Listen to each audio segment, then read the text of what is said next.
সবসময় যিনি কর্তৃত্বে থাকেন তাকে তো দায়টা নিতে হয়, তা না হলে তিনি সরকার কেন?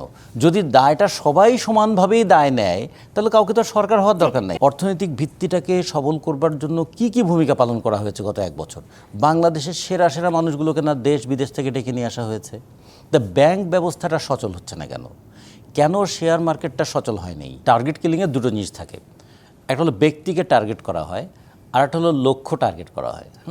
তা ব্যক্তির টার্গেটে আমরা দেখি যে একজন মানুষ গুলিবিদ্ধ হলেন, মৃত্যুবরণ করলেন, অথবা একাধিক মানুষ গুলিবিদ্ধ হবেন, মৃত্যুবরণ করবেন, তাকে কেন্দ্র করে গোটা দেশে একটা উত্তেজনা হবে, অথবা একটা হাহাকার তৈরি হবে, আবেগ তৈরি হবে। এটা একটা দৃশ্যমান। কিন্তু অদৃশ্য কোন জিনিসটাকে টার্গেট করা হচ্ছে? অদৃশ্য টার্গেট করা হচ্ছে। দেখুন, এর মধ্যে আরও দুটো ঘটনা ঘটেছে।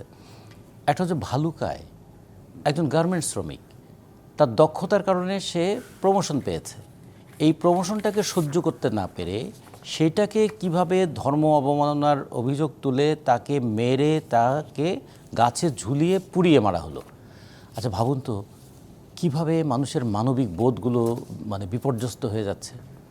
এখানে তো শুধু দীপু দাস মৃত্যুবরণ করলো না, মৃত্যুবরণ করলো তিনটা জিনিস।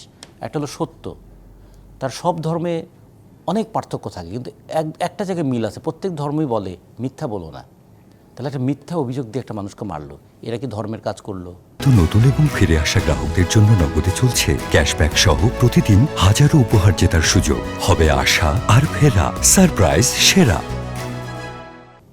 2 নম্বর হচ্ছে যে যদি কেউ কোনো ভুল করেও থাকে, সেই ভুলের কি বিচার হবে না?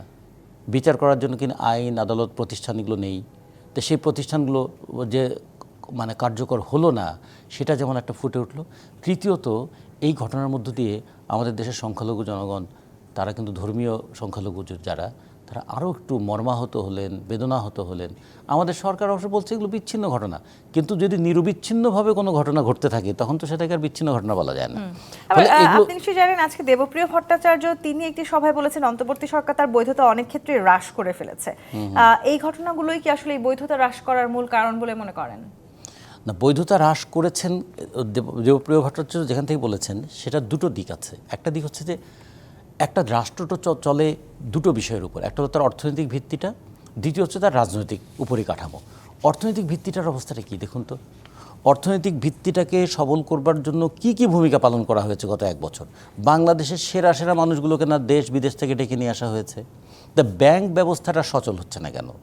কেন শেয়ার মার্কেটটা সচল হয়নি? কেন কৃষি পণ্যের দাম নিয়ে এত চলছে? কেন বিশ্ববাজারে তেলের দাম কমে যাওয়া সত্ত্বেও বাংলাদেশের তেলের দাম বাড়ছে? কেন দ্রব্যমূল্যের এই ঊর্ধ্বগতি? এবং কেন বাজারটা সিন্ডিকেটের হাত থেকে বাজারকে রক্ষা করা যাচ্ছে না? এগুলো হচ্ছে একটা সরকারের যে মানে অর্থনীতি পরিচালনা করার ক্ষেত্রে ব্যর্থতা, সেটা আমরা দেখছি। আর একটা কি দেখছি আমরা? রাজনীতির ক্ষেত্রে একটা গণতান্ত্রিক সংস্কৃতি এবং গণতান্ত্রিক সহিষ্ণুতা, এটা কিভাবে ধ্বংস হয়ে যাচ্ছে চোখের সামনে আমরা দেখতে পাচ্ছি, এবং সেটা তৈরি করা হচ্ছে। এই দায় কি আসলে শুধু এই অন্তর্বর্তীকালীন সরকারের? দায়টা কে নেবে বলুন?